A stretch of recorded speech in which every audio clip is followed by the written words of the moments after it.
think things have finally hit their stride to a point where I can do a little bit of filming. We're up here at our Apple Grove field,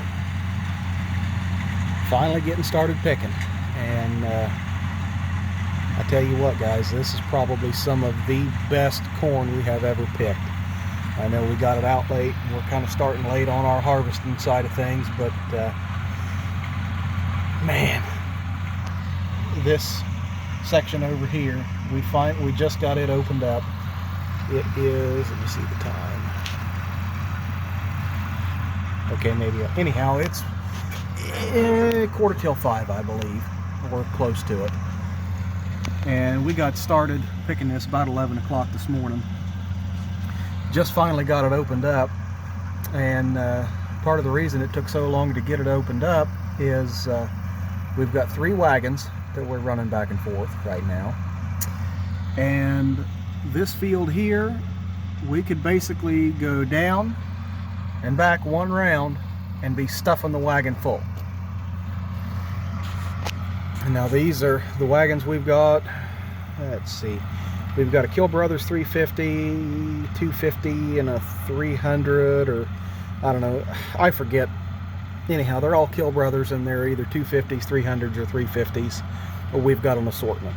But as you can kind of tell by the shadow, I'm sitting here on Hank. We've had some wet issues.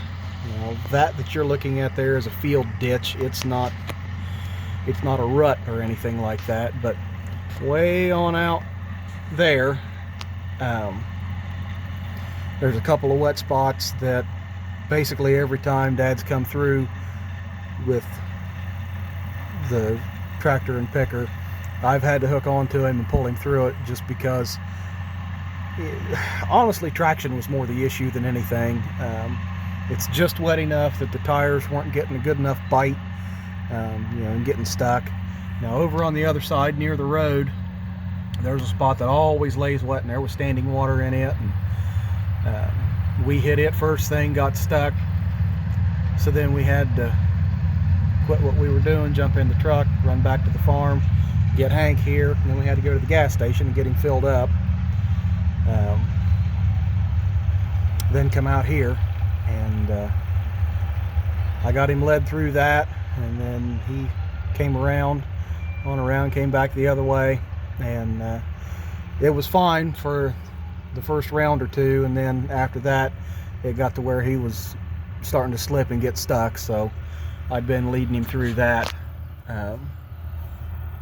He just now started doing this over here. This isn't quite as big,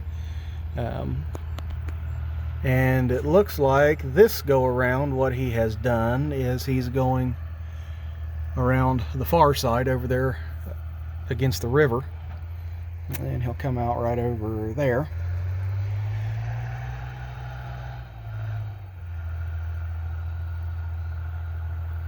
No, I think that's the sound of him getting stuck.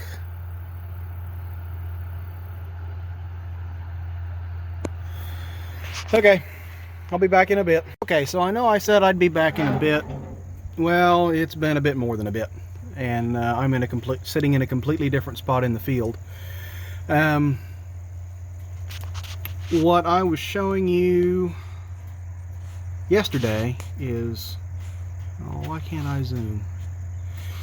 Okay, you follow the tip of my finger, you see right there is a corner, and then the field kind of makes a dog leg around, and then you can almost see it there. Well, you see where that forked tree is. That is kind of parallel with the edge of that smaller patch I was shooting over yesterday. Anyhow, we ended up picking off all of that, and then we started back over here on the long rows, and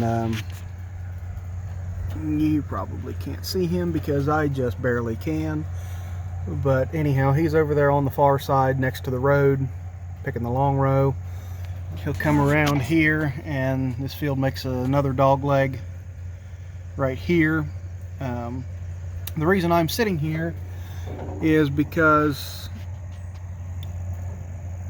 Well, it's, yeah, right about where you see the shade from the trees coming across. It's wet right there, and it's about like trying to gain traction on Play-Doh. You just, it's not like we're sinking yet, but it's real slimy, real gummy on top. And it's taken both Hank here and the other 4020. You know, power's not the issue, it's traction. I mean, well, when I'll link up with him here. See, I got the chain. We'll link up right around in here, and then I'll lead him pretty well all the way down to the end of the field. We're battling a couple of soft spots, and you know, it's easier if we link up here, and then that way we've got a little momentum, and I use that word loosely, a little bit of momentum build up when we get to the soft spots. Because as it was, you know, we were kind of, he was basically getting to where the tractor, the diesel power shift would start to spin a little bit, and he'd just stop, and then I'd come in, hook up, and then I'd lead him through it. And that kind of got to a point where that was doing us more harm than good. So I made the suggestion that we link up farther down the row, and so far it has been working, although the last pass that we made got a little iffy. I didn't have a very good feeling about it, but we got through it, and I mean, we're just gonna keep going like we are until we can't no more. When we get all this back to the farm, I'll try and do a little video of the way we unload and the crib it's going into. Matter of fact, we're probably like three or four loads right now of filling our big crib, and then we've got a small one, and then we'll be completely done. Well, I shouldn't say completely done, completely full. That's what I meant to say, completely full. And then I think we're gonna bag up a bunch of it and sell it that way. I mean, these aren't necessarily the best ears, but there's a lot of them. Matter of fact, it's probably some of the best corn the best corn that I've been involved in raising, I'll put it that way.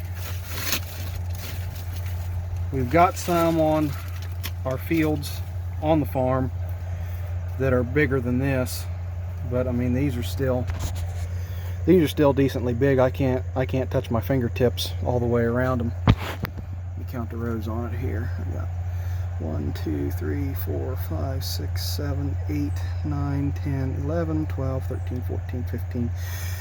These are 16 rows around. So, you know, now we've got some, like I said, in other fields that are 18, and I think we've even got a few ears that might be 20 around, and even longer than this. So we're benefiting from some decently large ears this season. So, but as I say, we're going to fill our cribs completely up, and then I think after that what we will do is bag up and sell a bunch, probably 500, 600, 800 bags or more, and then that'll probably be the end of our picking corn. Alright,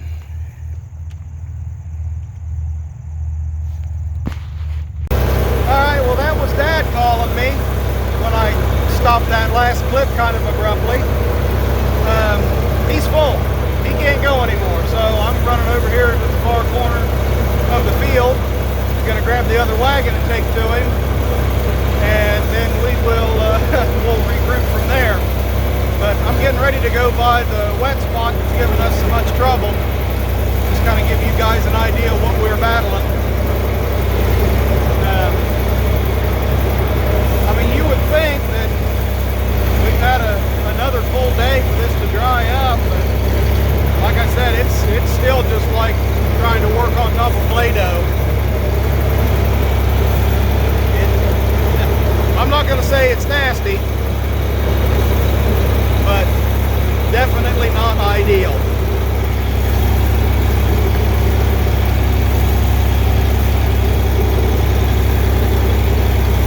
Coming around right here, I'm kind of at the mercy of the ruts.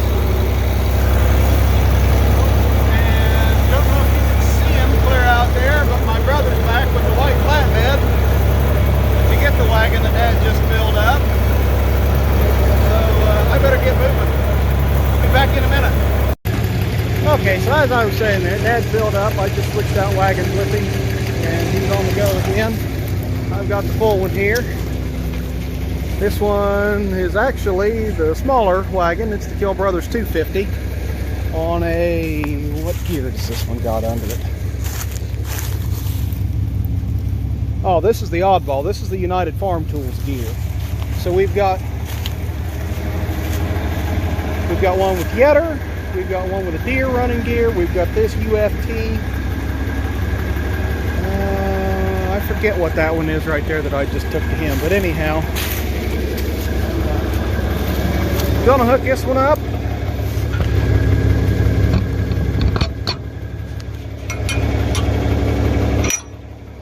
Hook this one up, take it to my brother. Just got here with the truck. And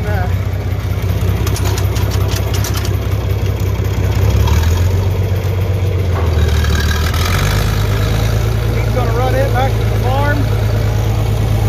Dad gets the stack wagon full. We'll unhook it, put it behind this tractor. And this tractor and that wagon will run to the farm. So,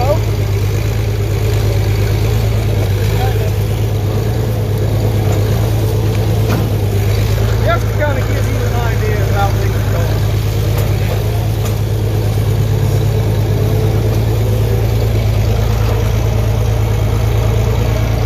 By Southeast Ohio standards, that's a pretty damn long field. We measured it off once, that's actually how long it is. I can't remember now, but we were measuring it in fractional parts of a mile instead of number of yards. And like I said, it's turning off the best corn that I have been involved with since we got started planting corn again. See, we got started in this again, or started planting corn again in 2012, so this is the 8th year I've been involved. And you remember 2012, the year that corn hit $8-9 a bushel, beans hit 14-16 bucks a bushel. Price of beans went sky high. And then the very following year, it dropped down, the bottom fell out of it again. Yeah, but anyhow, I yacked for almost 3 minutes again. It was very little. I'll get you guys in here in a bit. Thanks. Well, folks, excuse the mess, but that right there is what approximately 1,000 bushels of ear corn looks like. Now I can't get all the way around it, but the specs you need to know. That crib is 15-foot diameter, 13-foot tall, has a 1-foot by 1-foot square ventilation tube up the middle of it, and she's full. We really can't get any more into it. There's our 14A hammer mill that I need to do a video on. Oh, we've got so much equipment that I need to do some videos on. It's it's not even funny. We got the scales out and some bags, mixing up a little bit of horse and mule feed, and this unit right here is it's kind of a sifter grading machine that we put together. When we run corn out of this crib through our 43 sheller, we have a tendency to get a lot of cob bits, broken cob bits in it. I'd say pretty similar to running it through a combine. We don't get near as many fines as we do, you know, like you would running it through a combine. But we come up with this device here that it does pretty good. Eventually I'd like to get a hold of an actual rotary screen seed cleaner just to handle more capacity, but we bag out of this unit. Okay, I'll go ahead and give you a quick overview. It's filthy, but I'll do a more detailed video later. But this tray right here is the upper. It's got, you can't hardly see it, but it's got a large screen that the shelled corn passes through, and it catches all this cob bits and stalks and whatnot. Then this, the narrower chute, it has, and once again you can't even see it, it's got a small screen on the bottom of it, so that what it does is it will allow the shelled corn to run off the top and all the fine dust and crap to fall through the bottom. And in the past what we've done is we've got a bin that we put under there, like a Rubbermaid bin, to catch the fines. And you know, it's all pure stuff here off the farm, and we've mixed that into our calf feed. And if we ever get any chickens, it'll be fed to them too. And also the coarse stuff off the top, the cobs and whatnot, we save that because for our calves, we grind whole ear corn for their ration. Just makes for a good belly filling ration, and I mean they're eating it like it's good, so we'll keep feeding it to them. But anyhow, yeah, I just wanted to show that to you, show that off a little bit. Right around 1,000 bushel of ear corn in that crib.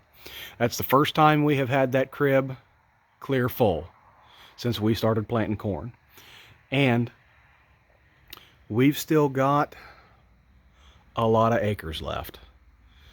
Matter of fact, up by the road, and yeah, I don't even know why I'm pointing the camera that way, because you can't see it. We've got another crib that I believe is 600, 800 bushel. I don't know. I'll have to measure it and see. We've got another crib up there that we're working on filling now. By the time we get done up at Apple Grove, it'll be full, and we might have a little bit of that field left. Just for argument's sake, the Apple Grove field total land area is 15 acres, but we didn't get to plant all of it because part of it just laid so ungodly wet that we couldn't get it worked. And you know, we basically split it off into two fields, a bigger piece and a smaller piece. And yeah, we've still got a lot of corn left up there to pick. But yeah, this site right here, I know there's some clutter and other crap in the way, but let me tell you, I sure am proud to see that. And I'm not going to be bashful about it at all. I am damn proud of that. This has been a fantastic year for corn for us. It's just the planets lined up and God was on our side, and we've got, I don't know what we're going to do with it all. We've got a bin right there that if we go to combining, which that's part of the plan with the 105, is we'll start combine shelling and run it in that bin. And if we go that route, we should have, you know, plenty of room. But the problem there is the corn is ready now, and the combine kind of isn't. It's still sitting out on Keno Hill with the engine out of it. But yeah, can't see it either. In the building there, we have a replacement engine that is on its way to being ready to go, and that's probably something we'll work on this week, is getting that engine ready to go, take back out to Keno Hill and stab in that combine, and hopefully make it make noise and make movement. Anyhow, yeah, my God, what a sight. 1,000 bushel ear corn. Never in my life did I think I'd be able to say, yeah, I've got 1,000 bushel ear corn in a crib, but guess what? I do, and we've got more to pick. Oh, I'm happy. I'm so happy. anyhow, guys, thanks for watching. I'm going to try and get all this put together. This is Sunday, November 8th. I'm going to try and get it all pieced together here and get it out for you on Monday, November 9th. But if not, definitely this week, you'll be watching this video. So anyhow, thank you so much for watching. Give me a thumbs up, give me a like, give me a share, comment. Yeah, just kind of let YouTube know that I'm here and I'm here to stay. Oh my, I wish I could get on a more regular schedule and bring some better content you guys' way, but just know that I'm working on that, and we'll catch you later.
Well, this camera don't zoom worth a crap in the dark.